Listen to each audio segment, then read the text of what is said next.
Indeed, in the studio we have with us Tocky Vibes and ndinokusurukirwa kukuru Tocky. I follow him on social media and I think takaona message wakaisa uchiratidza kuti kubatikana nezvaitika. Tinotine matambudziko zvakaoma zvinorwadza chaizvo kurasikirwa nababa nokuti kwezvinotota sekunani manje tinobvunzana zvazvakaita sekwandiri nini ndibaba chaiwo zvandinetsa zvadii ndodii pakadai so baba aiwa mwana unodai kweko zvinomaya ndobvunzana saka zvinhu zvakaoma zvikuru asi music yavo ichararama narini ende inorarama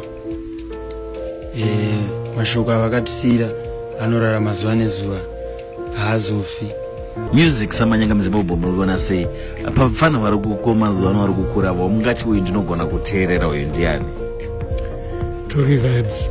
As an artist unonzwa sei vachikwanisa kutaura ruzhinji kuti mukanditi ndisarudzewa ndinofarira ndinosarudza Tocky Vibes?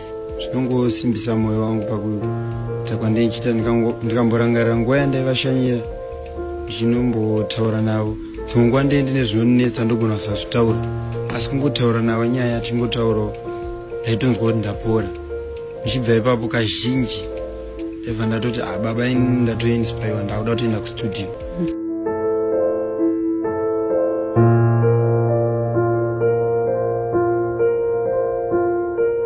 Nditati nana baba wakadaro vari 5 I think Zimbabwe would be a better place. Munowana. Yeah.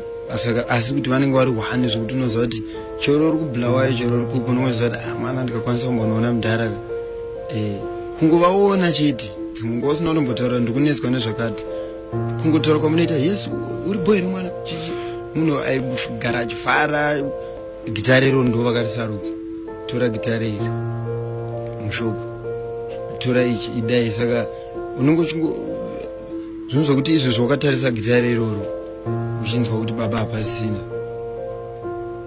meno asi dzimwe nguva pamwe vanenge vakutoziva kuti ndakusiyira mwana nhaka ndakudai ndoda kungotenda zvangu nenguva yandakawana nababa handina kumbofungidzira kuti nezvandiriwe zvindingakwanisa kuonekwa nemunhu mukuru akadaro because vakatariswa neworld yese tarasikirwa zvikuru zvakaoma. Tinoziva kuti nguva yakaoma as I remember ndati kuna Patisani we need him because we understand what you're going through. Tinoti shingiswa in this moment and tichange tichibatana newe pakuchema. Thank you so much for coming through. You're watching Loud 5. Hello there, this is Dr. Oliver Tuku and you're listening to KVG and Patisani. Yeah.